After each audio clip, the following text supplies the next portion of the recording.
எந்த தொழில் செய்தால் என்ன செய்யும் தொழில் தெய்வம் என்று வட்டுக்கோட்டை பாட்டில் சொன்னானே. சக்தி எல்லாம் ஒன்று சேர்ந்தாலே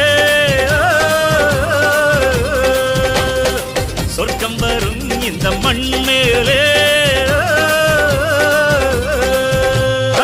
దేవుడా దేవుడా ఏడుమల దేవుడా చూడుడా చూడుడా ఎంగ పక్కం చూడుడా.